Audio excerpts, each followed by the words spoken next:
qui doit chercher nos bénédictions. Il y a une autre, c'est pas vos parents, c'est pas vos collègues, c'est toi. Topic today is this one. To take your grace and don't lose it.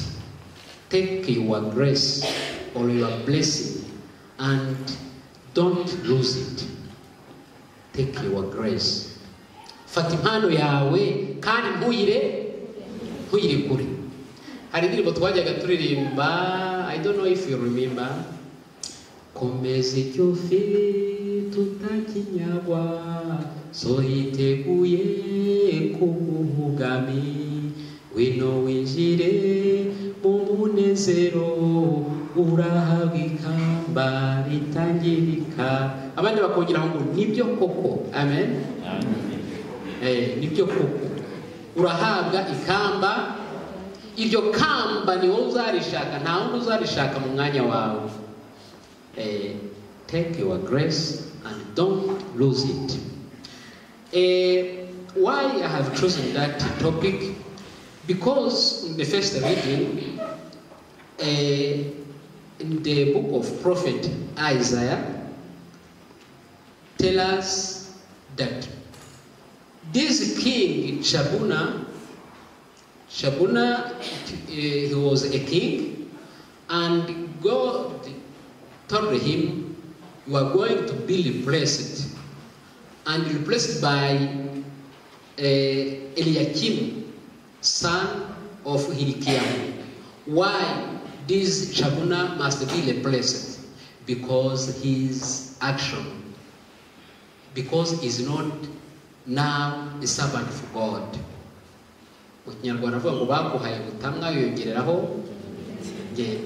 Yari afite ubwami atangira kwikorera ibyo ashaka.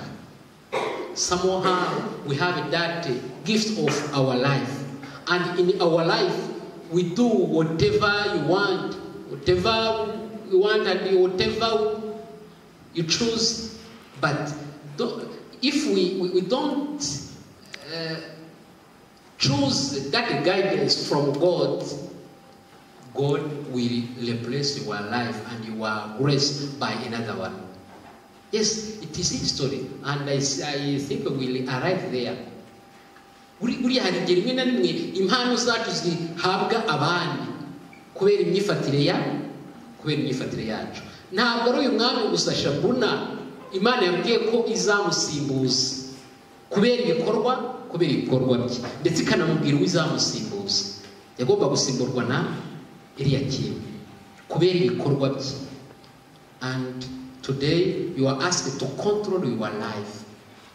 You have your Holy Spirit, you have your intelligence to control your body, your life.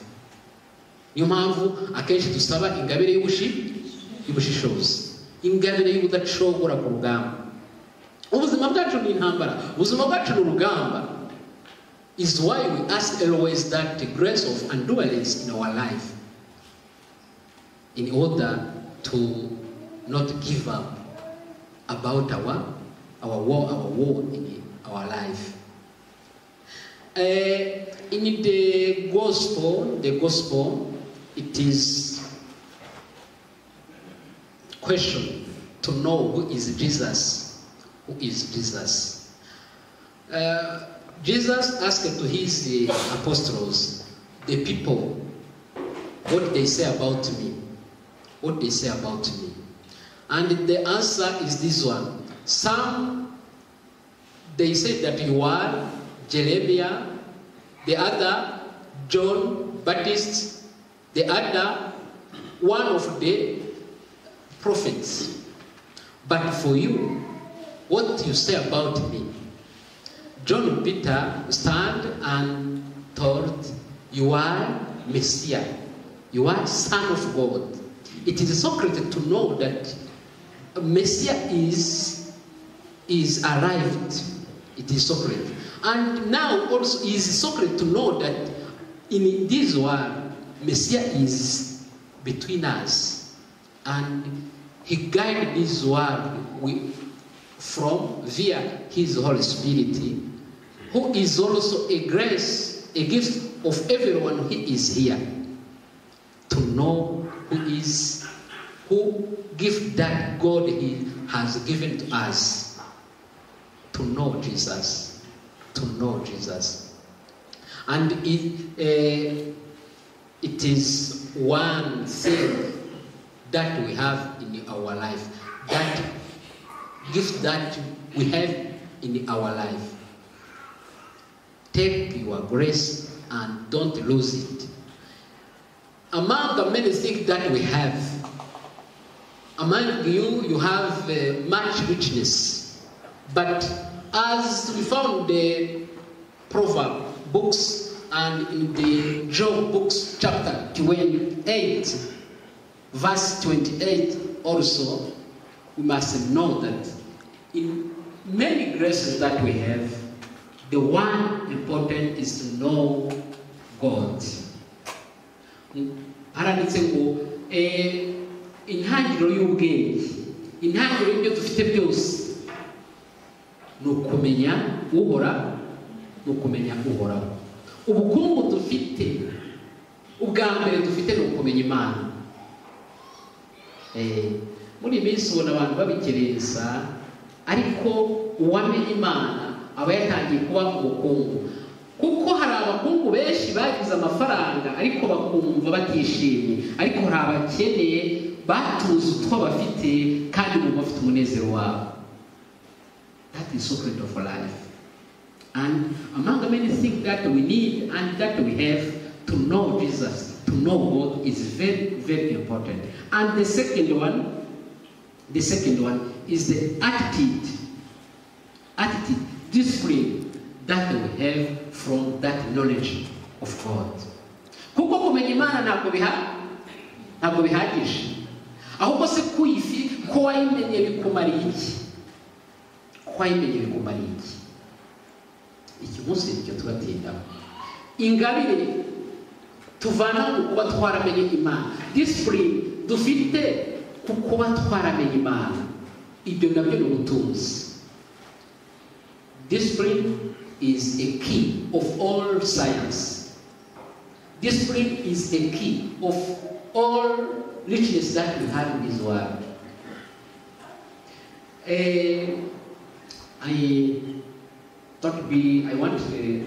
Today I don't want to be late.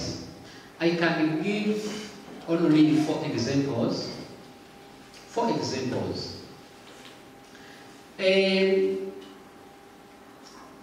A boy, one time he found a job, and fortunately he found it in a good company. And after finding that job, behold, he takes many time in the bars and in the night dance room. And when in the morning he must get a job, his work, always he is late. And he is in a trying contract. After 3 months, they say, this boy is not serious. And they found another one. UMUGISHA ntabwo wahawe undi. Yari yabonye umugisha. Uzi muri iminsi kuba umujeni ukabona akazi muri company nziza. Hantu uvuguti uyu kandi akazi koroshye kuba umushoferi gusa wa company bakaguhatesa 50,000 zawe. Kandi ugera ku kazi ugategereza niwe ugira utanakoze. Ariko kubera ko yararaga muri boîte de nuit, kubera ko yararaga muri kabari, erega niyo waba uri icyuma, usanga abantu bamufagasiye bamwara icyuma, wanga icyuma ntube icyuma. Hari abantu batuzwa n'ibyuma bareshye. Mu minsi sinzi umukobwa wagize ibibazo, polisi iza gusaka muri ghetto ye. She was a girl. polisi igeze muri ghetto ye yatangajwe nuko uducupa twibere mu twatundi tw'utuginga n'ibyuma n'ibyo bisokera inyuma noneho mukabona ariko uyu muntu mugiye kaza yagerewe yibera mu byuma yarangije kuba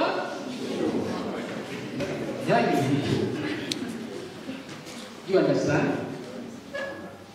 Wa musore akazi ke contrat d'essai akenshi ku makampani kiso respect ibifite amezi 6 nyuma y'amezi 6 bamusimbuje undi kubera ko bavuga ati ntabwo ari seriye kubera ko atari seriye bashaka undi umugisha we abarawuzi ariko se ni gute Imana bitatugize ntabwo Imana izaguha umugisha ngize inagukorere you are free to choose your life Imana igiye bidukorera byose ntabwo twaba tukiri abantu the second example is a parent has his daughter, and when they prepare his life, they think to sell his car in order that her girl can go to study in Europe and to arrive on a master's degree. When he think about it, they receive information about his girl. What about that information? As he thought that his girl is a pretty girl and careful and clever girl, and behold, in his information, they say about his girl is no longer in the campus, is in the hotel. And when he talked about that information, they give the film of that girl, the hotel. And he is clothed in bikini behavior. And behold, the parents astonished about his girl. And the confidence that he had about his girl is rejected. Kandi nawe byakubaho ntabwo wakwemera kugurisha isambu yawe imodoka yawe ujye kurira umwana w'ikirara ubuze iki se uzamukura n'iki kuko burya hari igihe uvuga ngo ngewe nibereye mu majyaruguru data uri mu majyepfo se azamenya ibyanjye gutereka nigire mu byanjye iyi si ntiwamenya uko yiranje iyi si niyiranja ubundi se byagenze gute ubundi kugira ngo abimenye umwe mu bahungu b'uwo mukobwa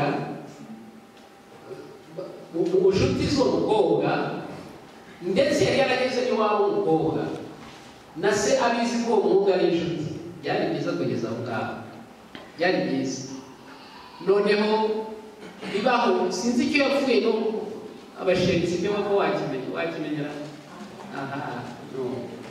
umuhungu agira ibyapa n'umukobwa umuhungu yagiraga kamere yo kurakara vuba noneho abonye arakariye umukobwa icyo yakoze n'iki yahise ahamagara uwari uzaba sebukwe ahita amubwira ngo wari uzi n'ikindi umukobwa we yarananiranye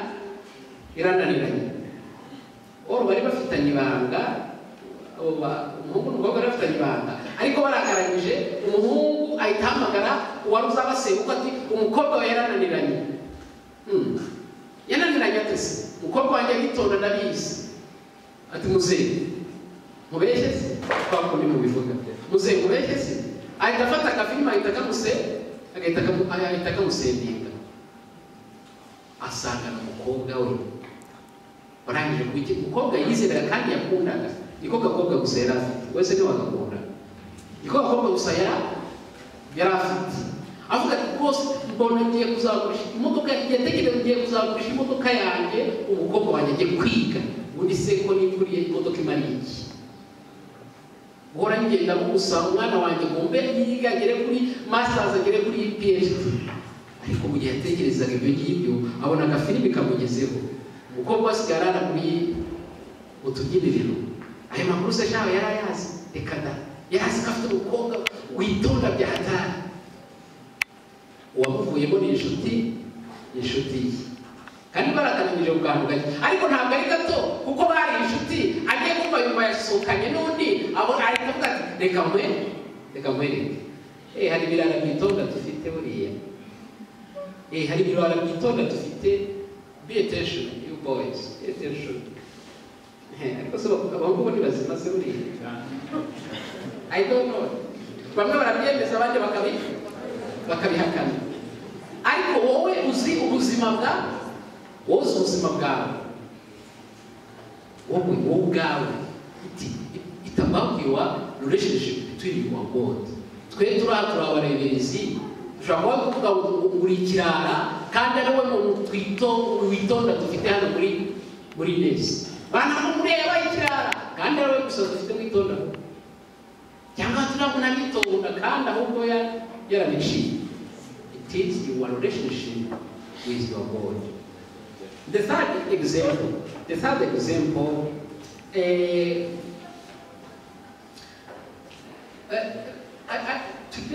I focus about our relation in our society, in our neighbors' behavior, relationship.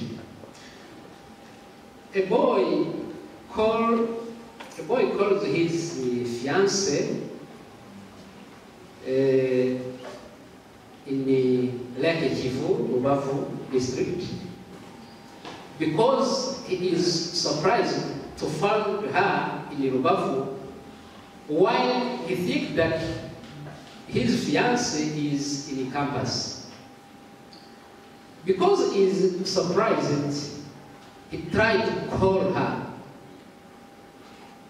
Sherry, where are you? A girl answered, I'm preparing a cut because on Monday we have a serious cut. And when the boy sees about, and perhaps I doubt about it, is my fiancé or? But if he sees the telephone is one who answered. Umuhungu yaramubonaga kariwe bari kuganira bikamutanga ko bahaye bahanye gahunda avuga ati nge bose mfite gahunda ndi gutegura reka ntiwabibona. Arongera ahamagara kuko yumvaga ashobora kuba ari kwibeshya. Arongera ahamagara, sheri uri hehe? Bati kandi tumereye nabi, aho turi muri groupe. Umuhungu uko yamuvugishira kuri telefone arakomeza aramwegera ngo bari kuri ku mazi we. Ko umuhungu yaragiye umupira, umuhungu yakunda umupira, numbazi ashobora kuba ari iyo siporo ntabwo byakinye we asikoye uriya yamusabye ngo bajyane mu mupira. Aho umukobwa yifitiye indi gahunda, ariko umuhungu ntiyamwitaho kuko yumvaga ashimwe atahuwe. Burya abahungu bakunda rero bafite ikibazo. Yizera umukobwa akamwizera ijana ku ijana. Aramwegera kuri telefone baracyavugana kugeza ubwo amwegereye umukobwa akamusubiza bari kumwe kuri telefone. Sorry, is you? Ariho kanibariza abakobwa, ariho waburiza yakomeza kubera fiancé, yakomeza kubera kanibariza abakobwa. Abahungu bakwiranya basanzwe biranya. Abahungu nabo abasore bari hano n'abakirasi ntivugira abahungu ngiye gushaka storage y'ikunzima ari wowe wabigenza abakobwa ari wowe umusore wabigenza none se ikati uri kwitegura hano ku mazi none se ngo nawe wiga bikajyamo muri trash kandi urandeva muri gurupe icyakurikiyeho n'iki icyakurikiyeho n'uko yahise amenya ko uriya mukobwa batabana umukobwa utinyuka kukubeshya ati turi gutegura kati muri kampasi itumereye nabi reka ntiwarebe bimeze nabi kandi yibereye ku mazi reka nkubwire uwo nguwo ikimukwiye koko ni uko mujye mugira imbaraga zo kureka ngo guhitamo ni umuzi niyo ukunda gute abantu ntabwo ujye mubavana mu buzima bwawe usaba ingabire yo kumuvana mu buzima bwawe ati kandi tumereye nabi rwose reka ntiwarebe kandi ije ari ku mazi usaba ingabire yo kwihangana.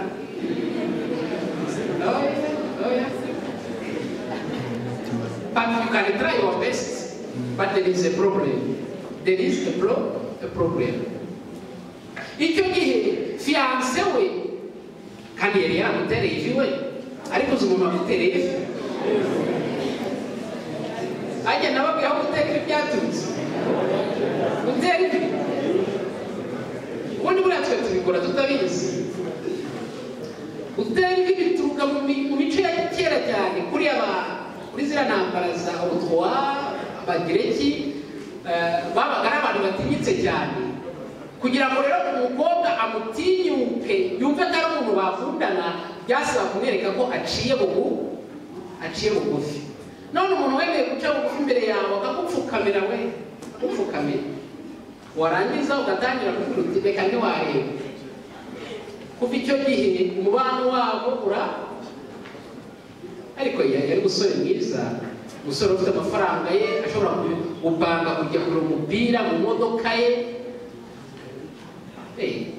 hari abasore bakeneye muri iyi minsi we abasore bafite kandi bitonda nongeraho kandi kubona umusore nk'uwo akagucika shaka uzaba ukigurishije neza noneho wagize amahirwe utangiye gusohokana n'abandi bifitiye sheri wawe utangiye gusohokana n'abandi batarutana sheri wawe ariko kubera ko kunyurwa byatunaniye kunyurwa ufite sheri wawe mwiza n'ikofa yifite reka ntiwareba ubwitonza ufite n'ifite reka ntiwareba ariko kugira ngo wumve ko aguhagije reka sheri ni gutegura bimeze nabi wajya kubona muri kumwe sorry ubwo icyizere yaramufitiye kirashize none se ariko Imana itari yarakubize uzi kugira ngo uri agakobwa ko mu cyaro rimwe na rimwe nta koti nta mani nta n'iki ndetse abantu bakavuga ati ariko si nka kariya abakobwa bagenzi bawe bakora ariko si nka kariya uriya muhungu yagakundiye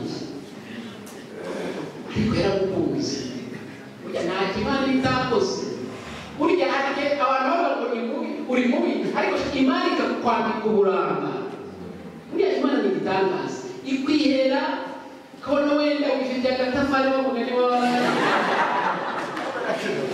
ariko Imana ikaguha akajwi waba ukivuga umusore akaba yatwara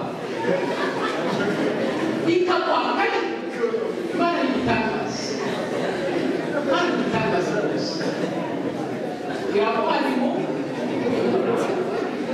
reka mubwire menya ko hari icyo Imana yakwaye cyiza abandi badafite rutangira rero gusesagura akazi kawe. The first example, it is about also the couple who prepare their marriage. About that couple, as they are young, start secondary school, to arrive in the universal life. When they arrive in the universal life, they start to live like the marriage life. In the bed, they are together as some who have finished to get the wedding. In the bed, in the hotel, the lake, as we have said, they are together. And when they prepare to finish his life in the universe, behold, a girl is pregnant. When she is pregnant, they want to do the abortion, and abortion is refused.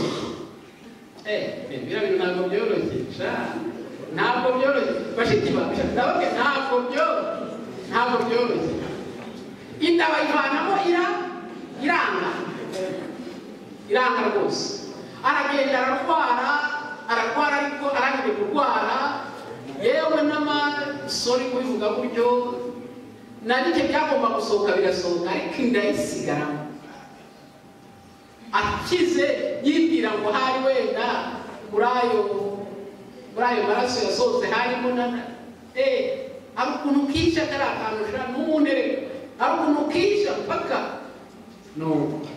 After 5 months and she returned to the hospital and she is always pregnant. Kubera n'urupfu yaragiye kugiriramo yavuze ati no, ubu noneho nta kundi ngomba kuyibyara. Ikibazo cyasigaye ni ikihe rero? Nicyo kumenya ngo umuhungu muziki yahise avuga abahungu yatangiye kumubwira ngo ariko se ubundi nicyo kinyemeza kari yanjye. Siko basubiza ni iki kinyemeza ko ari yanjye, ariko namwe mujya mwumva none se wamugani n'iki kinyemeza kari.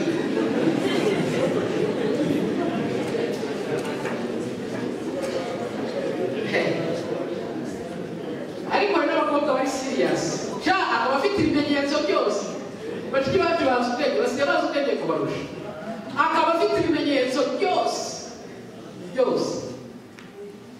ariko icyarutaga ibindi byose nuko kugiba no kumwana amaze kuvuka batangira kubimanza umuhungu akabihakana na famiye ye yagize rijya mu famiye na famiye ye bakabihakana edaye n'umuhungu wacu aritonda. Amen. Famiye irahaguruka iti umuhungu wacu aritonda. Siko ababyeyi babizi, ababyeyi ntibazi kumwitonda. Ndakora ababyeyi n'abana bizi. Otherwise, their children is clever and is intelligent. They have confidence into their children. Even the boys and the girls, the parents, they have that confidence about their children. Bimaze gukara, bimaze kuba ibintu bikomeye. Umukobwa yari afite nyirasenge wabaga hanze, asaba hari mwene wa hari inshuti yari afite mu Rwanda, aravuga ati genda ufate ibizamini ubinyorereze hano muri Europe, ntabwo DNA ntabwo igoye kuyipima. Urumva iyo byageze imiryango irahaguruka bamara kuko bafata DNA, baragenda bafata amaraso baragenda bajyana hanze, kandi koko after checking basanze umuhungu n'umukobwa bose ari iki ari umwe, umwana baramufatanije we DNA zarabyerekanye. Umuhungu rero rwa rusaku rwe ruracuba kuko basanze koko umuhungu ari we wabyaye uriya mwana. Sibyo wanjye ibintu byageze kure. Ariko ndagira ngo mutekereze ukuntu wera segonderi barakundanaga, none ikibazo kibaye bagiye gutangira za defense we niba ari insinzi niba ari ikintu ntumbaze. Urumva hari batari baragize wera segonderi nka sinyatu ari inshuti kugera mu buzima bwa university batangira kwibanira nk'umugore n'umugabo. Ikibyaha mwebwe yamugisangira gute batarabasengera? Noneho basangiye ikibyaha. Nuko urumva icyakurikiyeho ni iki? Babonye bibapfubanye, bemeye kubana. Mu buryo kuri se bazabana. Abatangiye kuburana batarashyingiranwa, nibamara kugira nabo bazabana, noneho ubuzima bwabo buzaba kuburana no kwicana bitabuze. Kuko that confidence that they have one another is rejected. There is no confidence. If we don't have the confidence in the marriage life, the couple life, that relationship, there is no marriage life. There is no fiancé life. It is a problem. What I want to explain today, it is that confidence life which can be rejected in a small time. Burya ubuzima tuba turimo bw'amahirwe, ariko mu manzaganya tukabuta bugatakara mu kantu gatoya, kubera ko tutabaye clever, kubera ko tutabaye attentive, ugasanga amahirwe yawe aratakaye. N'ayo mahirwe uyu mwami Shebuna yatakaje, ubwami bwe ubwanyu buhita butakara. None muvandimwe, kuba twaramenye Imana biduha kumenya kwitwararika. Iyi si ntabwo yoroshye, bisaba gushishoza, bisaba imbaraga.